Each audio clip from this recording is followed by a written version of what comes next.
anyone going through this, you need to be very selfish. You need to focus on yourself completely and totally. Ideally, there's no room for compromise because any compromises you make compromise your overall transition experience.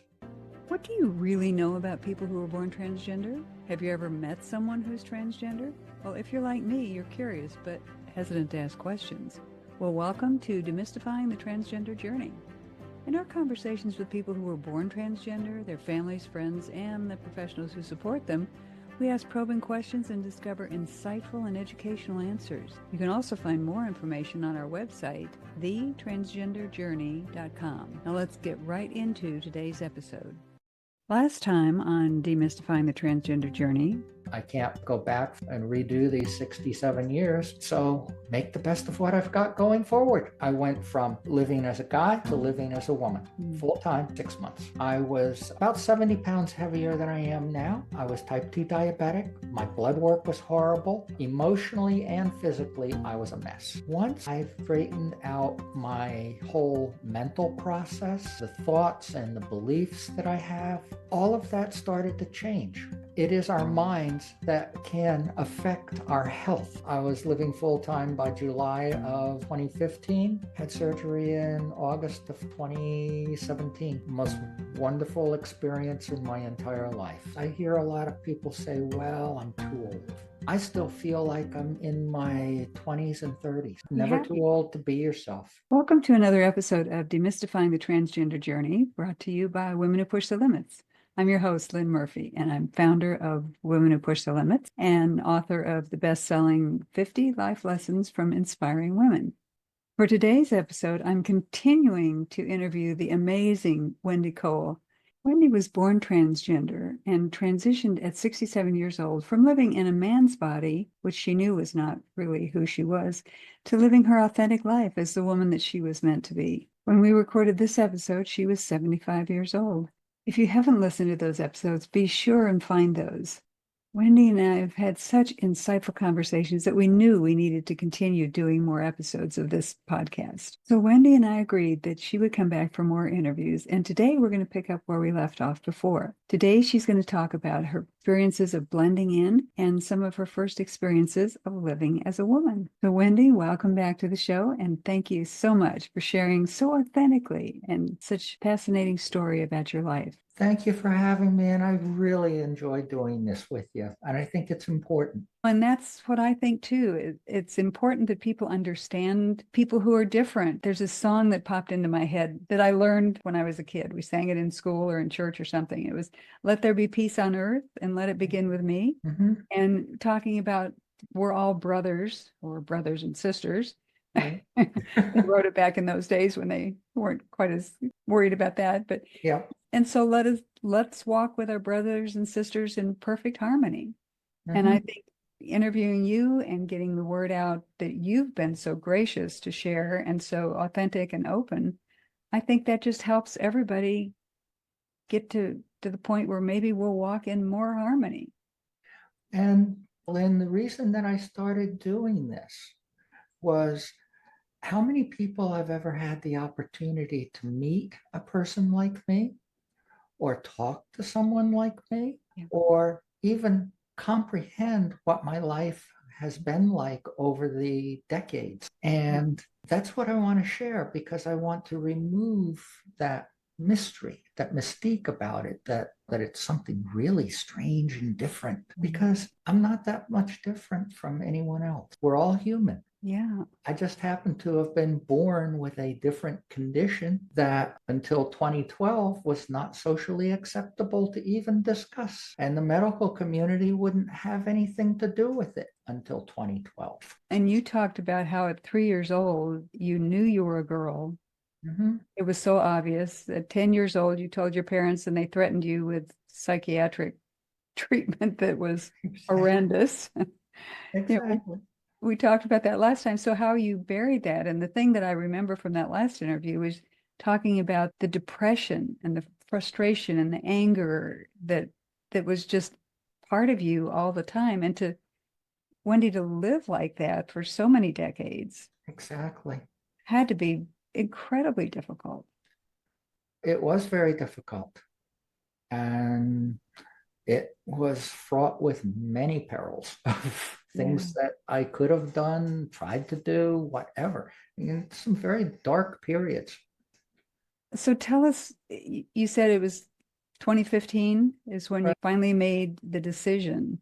So let's go to that point and talk about what is it that kind of precipitated that decision at 67 years old to not live with all that weight to carry. All that baggage.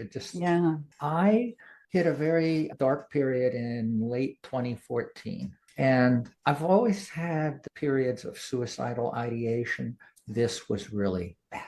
And I was almost ready to sit down and do it. But I struggled so much to repress all of this and to bury it and hold it back that I never allowed myself to go look online on the internet to see if anything has changed. So you were that repressed. Because by that point, the internet had all kinds of things on it, but if you never looked, that's just amazing. Wow. Okay. I never looked because it was such a struggle to repress it all. Mm-hmm. I'm not exaggerating. This was something that was with me day and night. And as I said in our previous conversation, just distractions are what helped me get through. Mm-hmm. That and psychiatrists who would prescribe lots of meds. Which didn't really help the problem. It just buried it and masked it. And I was living in a fog. My one and only real close friend from high school was living in Asheville, North Carolina at the time. And I called him up and I told him about me and what I was doing. And he said, wow, I had no idea about any of this when we were together back in high school. And you're living this way? And I said, yeah. And he goes, you were living in a fog. Mm-hmm. And he was right, absolutely right. But that's what the psych meds do. And so anyway, I looked it up, started poking around online on the internet. Back when in 1970, there was no internet to look up any of this stuff on. And I had no knowledge of what was going on then either. I just knew what I needed to do. I found out that all of a sudden now it's as of 2012, it's no longer a psychological condition that you're born with, no treatment, no cure, but it's a condition you're born with that's treatable by therapy, by hormone replacement therapy, and any necessary surgeries that you feel you need. And at that point, this had been going on, this had changed like 2.5 years earlier. I was married at the time. And at that point, I left my computer, went upstairs and informed my wife that, remember what we had talked about in 1978? Yep. Okay, it's here. It didn't go away. It's still with me and I'm getting therapy. I don't know where this is going to lead yet. I have no idea. And Lynn, at that point in time, I never envisioned being able to do what I have done. Oh, yeah. That's how repressed it was. That's how much I didn't even think it was possible at that point. I just knew I had to take a step forward and do something. And that opened up a whole new world then, didn't it? Oh my God. That was incredible. Thank goodness you found that. I know. One of the things that I gained out of my first 6 months of therapy was gratefulness. Grateful to my male facsimile for not having killed me. Oh, yes. For not having made me a drug addict or an alcoholic, all of which were very possible. Yeah, to cover all that up, to suppress it even more, just to tune out, right? Exactly. So and there was a lot of strength in you, Miss Wendy. A lot of strength. I'm grateful that I survived. Yes. And got by. And I don't know if I mentioned it in our earlier conversation, but my first therapy session with Stephanie was just phenomenal. She was the very first person I ever had the opportunity to speak with since 1970. Amazing. 45 years, 4.5 decades repressing, holding everything back, hiding, living with shame, fear, guilt for having tried to fit in and gotten married, guilt for having gone through all of it, and brought another person into my life that ultimately had to deal with this too. Wow. That's a lot of guilt to carry. That's a lot of guilt. And you had 2 children with your wife? It was a lot, but that first step forward into therapy, and in that first therapy session, just pouring my heart out, and really it just felt so much relief, like weight was lifting off me, because now I'm sharing how I feel with another person Who's accepting. Exactly. There was no judgment there whatsoever. And when I stood up to leave, and this is the part of it that was just empowering, absolutely amazing, was she's sitting there with my file folder, and it's got my male facsimile's name written on it. And she looks up at me and she goes, "What's your name?" Just very simple, blunt question like that. "What's your name?" She had no idea what the answer would be. And I just instinctively said, "Wendy." And then to my joy, amazement, just total, a weight just lifted from me. I watched her scratch out the other name and write Wendy on the file. That's so cool. And from that day forward, I was Wendy. Mm-hmm. As far as she was concerned, that was it. That was incredibly powerful. And it started to help me see that, yeah, somebody accepted me for this. It was an outward sign. And you talked about doing inner work too, but then it seems like having that label on it, something about seeing it written there, that right. you are now Wendy. Yeah. And I've been carrying that name with me from grammar school. So you've always been Wendy. You just right. hadn't shared it with anybody because nobody was going to accept that until exactly. Stephanie. I went through that first 6 months of therapy, and on the way to therapy, on the way home from therapy, those were my days to go out in public as Wendy every Thursday. As I was doing that, I would give myself life tests. Go and do something that I wanted to do, be seen by other people, be out in public. And I would dream up little things to do along the way. So you gave yourself your own tests. Yes. You were committed to this, weren't you? I had to find out if I could do it. Yeah. I had no idea if I could do it or not. But what has shifted in me, and it's something that I work with in people in my coaching work, is how do we change our thoughts so that we can be open to new beliefs and new possibilities? One of my very early life tests was going to Dunkin' Donuts and getting coffee on the way to therapy. Yeah, you couldn't cheat by going through the drive-through, could you? Exactly. No, it was just a lot of, let's go try this. Let's go walk around the supermarket. Let's go walk through town at different times and see that it didn't matter. What I discovered through that period of time was that people assign your gender within seconds of seeing you. Mm-hmm. It's instinctive. It happens automatically. That's when I decided, yeah, okay, now it's up to me not to confuse them. Oh, interesting. So that began doing a lot of work on researching behaviors, mannerisms, body language, how you walk, how you talk. And I had never thought about that, but you do have to change all those things. Exactly. And I think you and I talked about all of a sudden you were carrying a purse. Oh, the first time I had to open up a purse, get my wallet out, pay for my coffee, put everything back together, not hold up the line,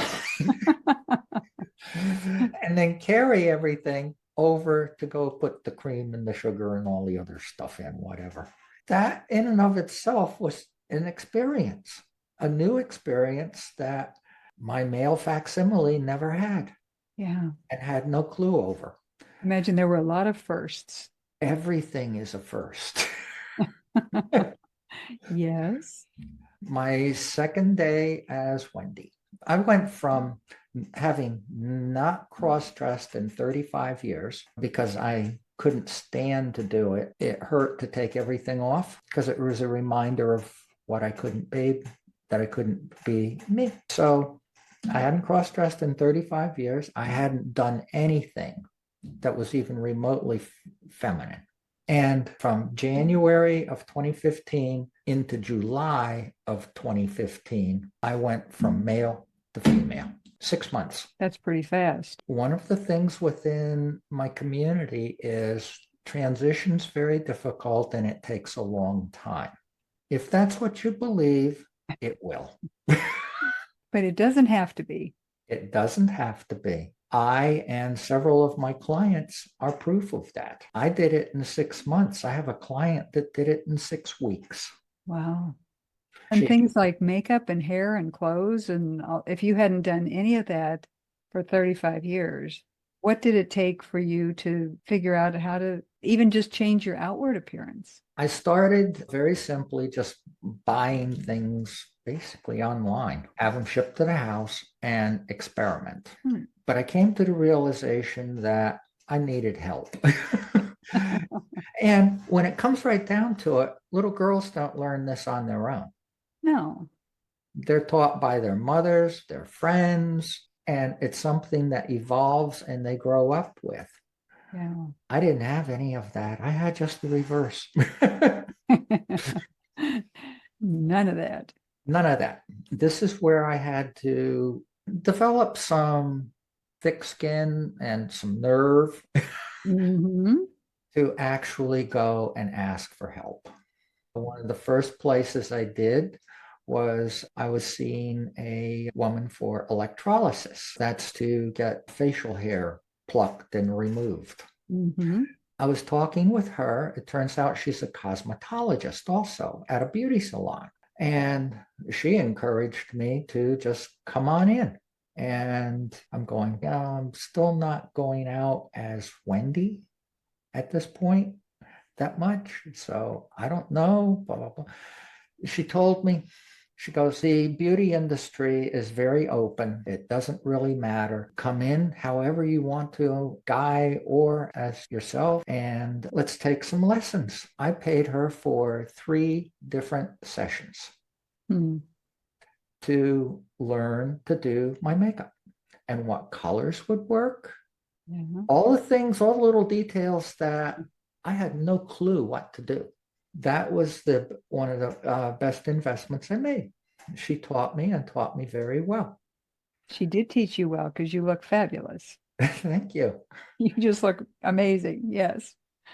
But I got recommendations on products, and there was a lot of the things that she had that were imported from Germany that were really good. And in comparison to the stuff you buy in the supermarket, the drugstore, and even department stores, this stuff was really good. And it lasted. I learned a lot about makeup with that. When I started going as Wendy and I had gotten to the point where I was living full time as Wendy in July, I would go there and I thoroughly enjoyed having my nails done. Okay. One of the little jokes during one of my earlier therapy sessions, I looked at Steph and I said, I did my nails last night so that they would be nice when I came in today. And I got to go home, take all this off. I can't wait until I can wear it long enough to where it chips and I have to repeat. Oh. So my nails have been done. Beautiful. And I keep them done all the time. Yeah. It's part of my self-care.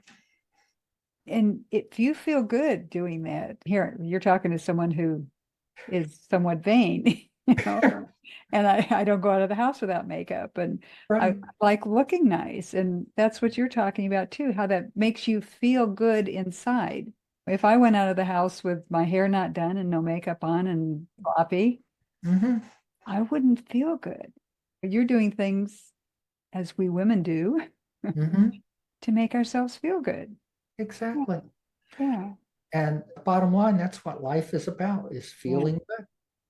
And then you're coming across with other people. You're interacting with other people in a different way than if you're don't want anybody to see me because I didn't do my hair and my makeup and that kind of thing. You're going to Uh-huh. interact differently with people. Your whole energy is going to be different. Completely different, yes. So why not? Exactly. Yeah.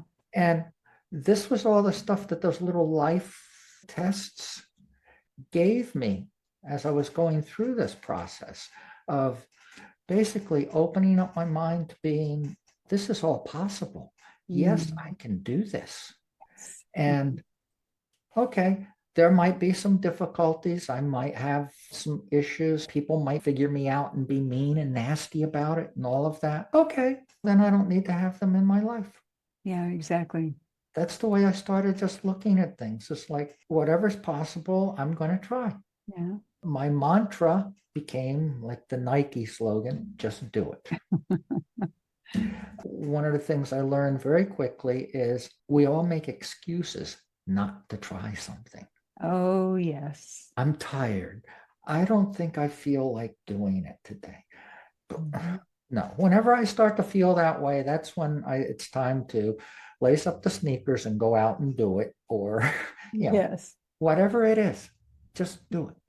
Don't let yourself get away with that excuse. Yeah. Right. You don't Those are need just excuses. excuses. Yeah. And for people like me, one of the big excuses is I'm too old.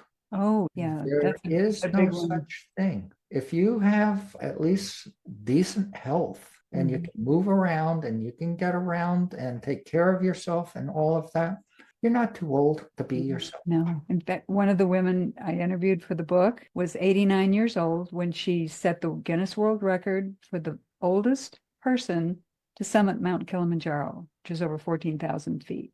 And she's still going. She's 93 years old and she's still Uh-huh. going. Did Machu Picchu last summer. Wow. She's not too old. And then moving, you're talking about using the metaphor, lacing up your sneakers, just getting out there, moving and doing things and staying active and Yep. keeping your brain active, which is a lot Oh, of what God, you're yes. doing. Hmm. You don't look 75. You don't act 75. Whatever No, 75 is. I keep saying to whatever people, well, it's, this is 74. and I'll be 76 soon. I know. And I'm not done living. No way. No. No. I did try retirement very briefly. It was boring. Yeah, I know. Why do that? So what other things in this transition? So even before you had surgery, the 6 months you started living authentically as Wendy, Right. looking like Wendy. Is that when you moved out of I your moved, I, marriage? I moved out of my house. My wife and I got divorced. We tried to sell the house, but the market was so horrible. We were Mm. down to giving it away prices. Yeah. And we talked about it and decided, no, we'll leave it out of the divorce. We'll continue to own the house jointly and deal with it at a later date. And she stayed in the house. I moved out. My daughter and the grandkids moved into the house with her. And I lived about 35, 40 miles away for the next 5 years. Hmm.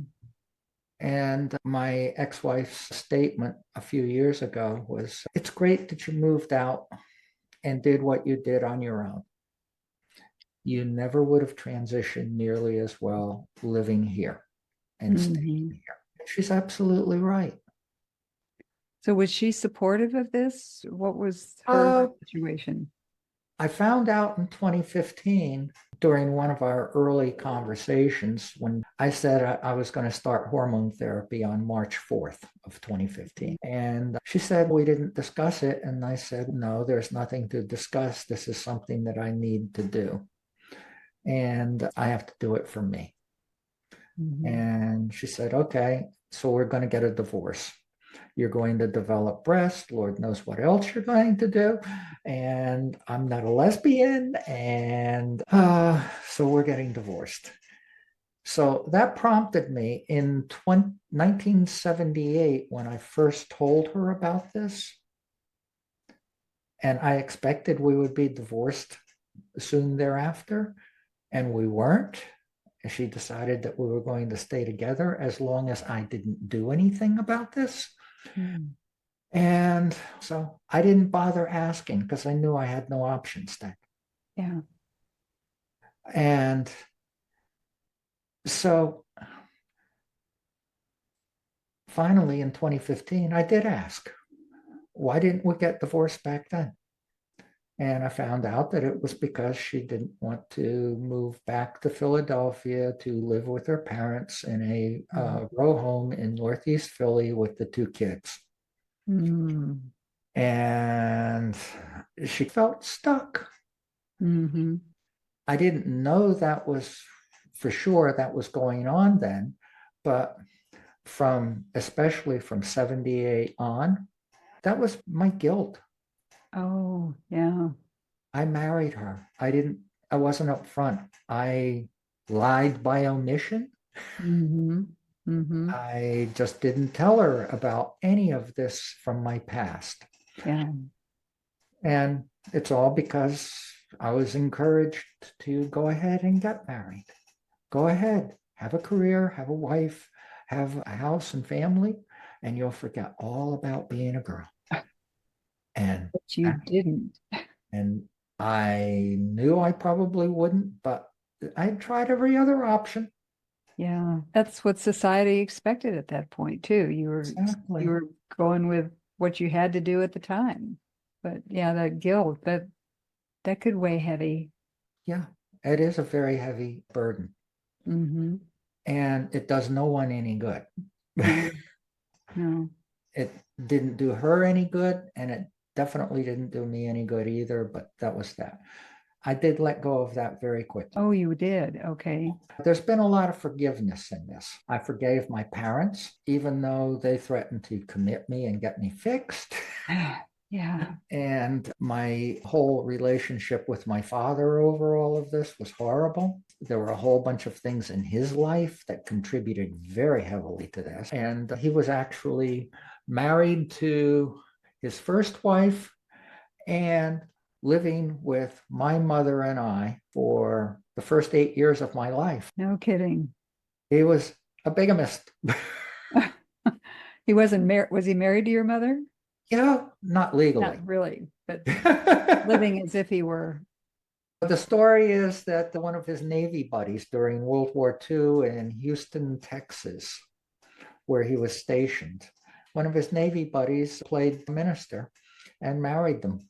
Research by family members and all of that, we found out that there was no marriage certificate Mm-hmm. in Texas, Arizona, New Mexico, Oklahoma, Louisiana, none. Mm-hmm. And the first time they were married was in 1956. Mm-hmm. And that was when he got divorced from his first wife.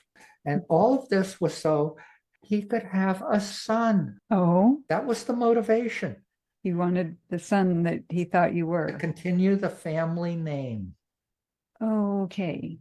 Yeah. Okay, so you had kids and you completed that obligation. Yeah. And oh God, it seems that the Cole family came over to the Massachusetts Bay Colony in 1637. He was the last male heir to that. Oh, okay. So it was important to him to have a son. And his first wife had two daughters. Okay. My second half sister was 1 year older than me, almost exactly. He was a He busy still guy. tried to have a son with his first wife. This all unfolded in 2001 when he died. Oh, interesting. Uncovering all of this stuff. So, yeah, there was when I said that I was a girl at age 10, when I tried to transition in 1970, none of this went well with him. And now I understand why. But Yeah. back then, I didn't know why the extreme reactions, and it was intense. Yeah, I moved into my first apartment as Wendy in July of 2015. That first 6 months was just amazing. Mm. Everything was brand new. You're experiencing everything for the first time from a completely different perspective. So interesting. So everything you did then as a woman, you hadn't Was done before. brand new. Exactly. Oh, interesting. Yeah. It's like a complete rebirth. And it just feels so amazing. So it felt like this was really who you are. Yeah. Yeah. It just felt natural. And that's what was so amazing to me is each time I did one of those little life experiences and tried something, it just felt so natural. And I'd look around to see if people were checking me out or whatever. And nobody was. No. It's all good. My goal when I started was, and I probably made this goal up sometime around February or March of that year. I just wanted to blend into society as any other woman, period. That's it. Don't know what that looks like yet, but that's my objective. Just blend in. And much to my amazement, even in my little life tests, for those moments, I blended in. It worked. So you did that, that came easily then? You Very didn't have easy. missed approaches on different things? Oh, I'm sure there are things that I did which could have given me away and all of that, but I've always been aware of women and, Oh, okay. and studied them. Really? Even as a young Yeah, boy, huh? But exactly. not the way young boys usually study women. Exactly. Okay. There is a distinct Yes. difference. Yes. I was studying because that's who I really was. Mm. And I wanted to know what they were doing, how they were feeling, what they were experiencing, and was highly envious of everything. So here I am now. I'm out there experiencing this. Okay, how am I doing? I don't know. Okay. Do you feel like there's still tests? Or that you're testing yourself or others are testing you? Right now, it's more of a habitual routines, Mm. a lot of that. There are new experiences, but they're not as frequent. Like for the first 2 years, like right up until my surgery, everything. There was so many experiences every day that were new. Mm. I know this sounds silly, but the first time you're standing out there pumping gas into your car on a windy day. With your skirt You're blowing up? the skirts, the hair, the whole bit. Yeah, Yeah. that's you got in the car the first time. I go, wow. Put myself back together again. That's so interesting because as a woman, You I never would think of never it. even think of that. You just automatically put yourself back together because Uh-huh. but so you were so super aware of everything and you still are. To a good degree, yes. I really believe in three things: self-awareness, self-acceptance, and self-love. Yeah. All three of those are so important. And one of the things that I got, especially through working with Stephanie during my first 6 months, was I removed all the blocks from those. That's pretty amazing you could do that quickly. It felt right. I Yeah. was ready. I was ready to make that commitment to myself. Mm-hmm. And one of my friends who went through this, she was in a support group that I was running at the time. Holly was her name. And we both started our transitions the same year, pretty much the same month, did surgeries the same year, within months of one another. So she called us the 7-year sisters because we had been 7 years at that time. And she had a very good point during one of our conversations. Anyone going through this particular life change, you need to be very selfish. Okay. Tell us about being selfish. You need to focus on yourself completely and totally. Ideally, there's no room for compromise because any compromises you make compromise your overall transition experience. Mm. That's one of the reasons why when my wife said to me, we're getting divorced, I readily agreed because I know her, I know me, and Mm-hmm. together, whatever I was going to do would have been a discussion, a compromise, and an agreement. Mm-hmm. And I knew I wasn't really willing to do that. So better that you were living on your own, so nobody's influencing anything they think you ought to be doing. Right. And when I come and go and wherever I'm going, whatever I'm doing, that's on me. There's no one that I'm negotiating with, no spouse, no partner, no one else. So that probably made the transition quicker because you weren't compromising. You weren't any of that back and forth. It sounds like you just set your goal, Mm-hmm. took the action, and then did the work that you needed to do. And each time you take that step forward and you do something, Mm-hmm. the next time you go to do something new, it's easier. Like you were talking about going different places dressed as a woman at the beginning and nobody even noticed. There was a nice bar restaurant that was on the way to the town that I was living in, New Hope, Pennsylvania. I always wanted to go there, but my wife didn't for some reason. I don't know why. It was just a nice restaurant, but they did have two bars. Okay, so that's a drawback for some people. Anyway, I decided that my second day as Wendy living full time, yeah, I want to go out and have lunch. And I decided that I was going to go there myself, by myself for lunch. Never been in a restaurant as Wendy, never sat down and ordered a meal, never did any of that. Brand new experience, first time. Loved it, had a blast. Engaged with the server. That was all perfectly fine. Nobody acted like I was anything different other than Wendy. Mhm. That was all there was to it. Yeah. This is great. So then that just kept reinforcing it. Yeah. See, it was the day before I'd gone to the supermarket for the first time grocery shopping as myself.